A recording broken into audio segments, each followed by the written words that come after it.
আজকে এই মুহূর্তে আমরা রাজদীপকে পেয়ে গেছি আমাদের এই স্ট্রিট কর্নারের আড্ডায়। রাজদীপ, আমরা ভাজা ভুজি বাঙালিরা তো খেতে প্রচন্ড ভালোবাসে, তুমি কতটা ফুডি? আমি প্রচন্ডই ফুডি, মানে খাওয়া দাওয়াটা যদি একটা প্রফেশন হতো আমি ওদের প্রথম সারির একজন কেউ হতাম, হয়তো সেটা প্রফেশন নয়, বাট হ্যাঁ আমি প্রচন্ড ফুডি, খেতে ভালোবাসি।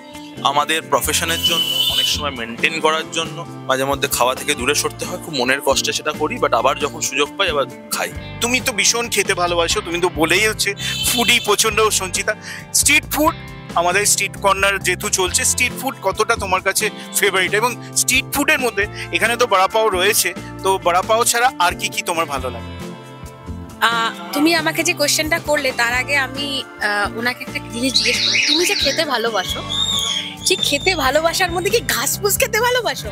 না, অনেকে বলে I am a very foodie person, but আমি খাই, ঘাসফুস খাই। না না না, আমি ভালো টেস্টি খাবার, টেস্টি, রাইট? হ্যাঁ, মানে সেটা মোগলাই হোক বাঙালি, সেটা মোগলাই হোক বাঙালি হোক, ভালো মন্দ যেটা খাওয়া বলে সেইগুলোতে আমি বেশি ইন্টারেস্টেড। আমি স্ট্রিট ফুড জাস্ট পাগলের মতো ভালোবাসি। মানে আমি একটা খেয়েছি, হয়তো পেটটা ভরে রয়েছে আমার, তাও মনে হচ্ছে একটা ফুচকা বা কিছু। ঘটনাচক্রে যেটা হয় আমার ক্ষেত্রে, যে খাবারগুলো আমার পছন্দের সেই খাবারগুলোই ডায়েট করার সময় বন্ধ হয়ে যায়। জীবনে অনেকবার চেষ্টা করেছি, এখনো চেষ্টা করছি, কিন্তু চেষ্টাই আছে। আমি এখনো বলছিলাম যে আমি না খেলে আমার মাথা গরম হয়ে যায়, আমি ডিপ্রেসড হয়ে যাই, এইরকম অবস্থা। আমি বলছি তো আমি কি রেগে যাই, খিটখিটে হয়ে যাই, আমাকে বাড়ির লোক বলে তুই এরকম খিটখিট করছে, ভালো করে খেতে পারছি না তো অনেক কিছুই। সায়েন্টিফিক্যালিও প্রুভ, মানে এটা হয় অনেক ক্ষেত্রে, মানে হরমোনাল কিছু চেঞ্জেস হয়, মানে আমরা যদি প্রপার, মানে অনেক ক্ষেত্রে যখন তুমি যদি একদম লো ক্যালোরি ডায়েট করো বা জিরো কার্ব ডায়েট করো, তখন এরকম ধরনের সমস্যা হয়।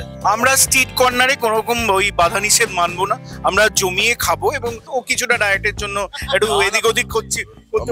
না না, চলছে, এই তো চলছে, 25 তারিখ থেকে শুরু হয়েছে। কোথায় ডায়েট এখন diet fight? You know what, আমার ফ্রেন্ডসরা যারা ধরো কোনোভাবে ডায়েট করার চেষ্টা করছে, আমি তাদের বিগড়ে দিই। আমরা ছিলাম স্ট্রিট কর্নারে রাজদীপ এবং সঞ্চিতার সঙ্গে। আপনারা চলে আসুন, অবশ্যই খাবার খেতে চলে আসুন। আপনাদের যেখানে খাবার খেতে ভালোবাসেন আপনারা অবশ্যই খান এবং খেয়ে ভালো থাকুন। জার্নিটা আমাদের অনেক দিনেরই স্বপ্ন ছিল, দুজনে দু রকম জায়গাতে কাজ করছি, কিন্তু দুজনেরই প্যাশন একটা কুকিং আমাদের রয়েছে বরাবর। সেই জায়গা থেকে দাঁড়িয়ে ও আমাকে বিশেষ করে বলতো যে কোথাও মনে হচ্ছে তুই আমি একসাথে কাজ করি। তখন কোনো প্ল্যানিংও নেই, কিছু নেই, তো হঠাৎ করেই আচমকা এটা হয়, কারণ দুজনেরই আমরা একটা জায়গাতে সেটেল ছিলাম, সেই জায়গা থেকে কাজগুলো বন্ধ হয়ে যাওয়াতে তখন আমাদের দুজনের মাথাটা ঘোরে এবং আমরা বলি যে চল লেটস ডু ইট সাম। একটা ইনসিডেন্ট হয়েছিল, মোস্টলি আপনারা সকলেই জানেন, এই সাউথ সিটির পেছনে হঠাৎ করে আগুন লেগে গেছিল না, ওইখানটাতেই অর্ণবের রেস্টুরেন্টটা ছিল, তো ওটাও বন্ধ হয়ে গেল, আমাদের রেস্টুরেন্টটাও বন্ধ হয়ে গেল।